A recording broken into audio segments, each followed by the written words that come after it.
الحين باقي 20 دقيقة ويوصل. وش شعورك؟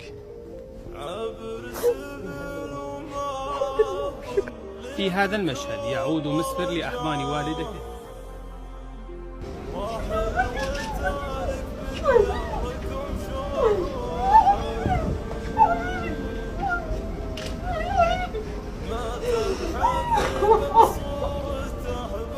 یہ ویڈیو سعودی عرب کے ایک شہر نجران کی ہے، جہاں ایک ماں اپنے اس بیٹے سے لپٹ کر رو رہی ہے جس نے صرف 20 منٹ بعد قتل کے جرم میں اپنی گردن کٹوانی ہے۔ جج نے محمد بن مرسل کی ماں سے کہا کہ صرف 20 منٹ باقی ہیں پھانسی میں، آپ کیا محسوس کر رہی ہیں؟ ماں تو ماں ہوتی ہے، آنکھیں پھٹ پڑی، سانس رک گئی اور زبان بند ہو گئی۔ آپ سوچیں کہ اس وقت کیا حالت ہوگی اس شخص کی، اس کے ماں باپ کی اور اس کے معصوم بچے کی۔ یہ واقعہ سعودی عرب میں ہوا اور کئی مہینے تک میڈیا چینلز کی زینت بنا رہا، اور پاکستان کے سوشل میڈیا پلیٹ فارم پر تو آپ نے یقیناً اس کی بہت سی ویڈیوز دیکھی ہوں گی۔ ہوا کچھ یوں کہ سعودی عرب کے ایک تاریخی شہر نجران کے ایک شخص محمد بن مرسل کی اپنے ہی ایک کزن کے ساتھ تلخ کلامی ہو گئی، اور اسی تلخ کلامی کے دوران محمد بن مرسل کے ہاتھوں اپنے اس کزن کا قتل ہو گیا۔ پولیس نے مرسل کو پکڑ لیا اور عدالت نے قید کا حکم سنا دیا۔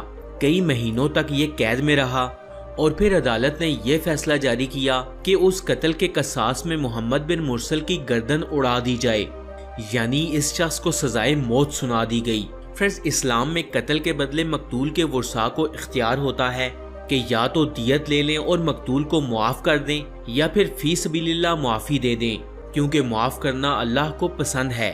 محمد بن مرسل کے قبیلے اہل رزق کے بڑے بزرگوں، جوانوں اور بچوں نے فیصلہ کیا کہ ہم یعنی آل سنیج کے قبیلے سے جا کر معافی مانگیں گے اور درخواست کریں گے کہ وہ ہم سے دیت لے لیں، یا پھر ان کی خواہش کے مطابق اگر ان کی کوئی ڈیمانڈ ہے تو وہ ہمیں بتائیں، اور اس کے بدلے محمد بن مرسل یعنی قاتل کو معاف کر دیں۔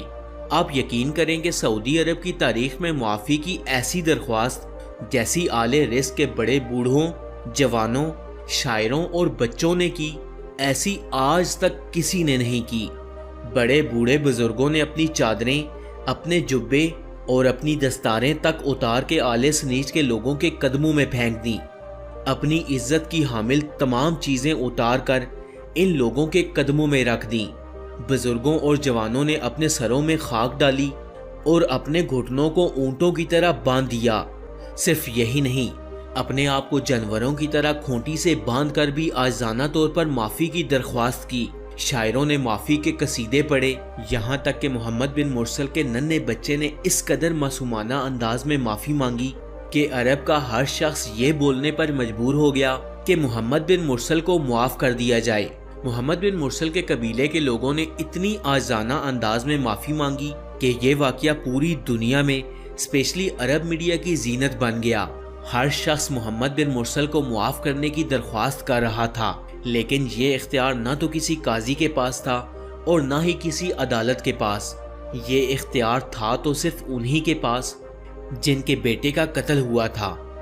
وہ چاہیں تو معاف کر دیں یا چاہیں تو قصاص لے لیں، یعنی خون کے بدلے خون، کیونکہ اسلام یہی کہتا ہے۔ محمد بن مرسل کے قبیلے کی طرف سے کروڑوں ریال اور ہر قسم کی دیت کو ٹھکرا دیا گیا اور کہا گیا کہ ہمیں اس قتل کے بدلے صرف قصاص چاہیے۔ اسلام کے قانون کی خوبصورتی یہی ہے کہ وہاں کے قانون کے مطابق ہر چھوٹا اور بڑا برابر ہے۔ مقتول کے ورثاء نے محمد بن مرسل کو معافی نہ دی اور قصاص لینے کا حکم دیا، اور پھر عدالت نے 20 سپٹمبر 2023 کو محمد بن مرسل کی گردن قصاص میں اڑا دی۔ فرینڈز، شاید یہ پہلا واقعہ تھا جس میں وہی لوگ قاتل کے لیے بھی روئے اور وہی لوگ مقتول کے لیے بھی۔ شاید یہ عرب دنیا کا واحد قاتل تھا جس کے لیے سارے عرب نے دعائیں مانگی۔ یہ شاید وہ واحد قاتل تھا جس کی رہائی کے لیے اس کے ماں باپ اور بچے کے ساتھ ساتھ پورا عرب رو پڑا۔ فرینڈز، یہ بالکل وہی جھلک ہے جب حضور پاک صلی اللہ علیہ وسلم کے دور میں قبیلہ بنو مخزوم کی ایک اعلیٰ نسل کی عورت جس کا نام فاطمہ تھا، اس نے چوری کی، تو ایک صحابی کے ذریعے حضور کو پیغام بھجوایا گیا کہ اس عورت کا تعلق بڑے مضبوط قبیلے سے ہے، آپ چاہیں تو اسے معاف کر دیا جائے۔ تو حضور پاک صلی اللہ علیہ وسلم نے ناراضگی کا اظہار کیا اور فرمایا کہ اگر اس کی جگہ میری بیٹی فاطمہ بھی چوری کرتی تو میں اس کے بھی ہاتھ کٹوا دیتا۔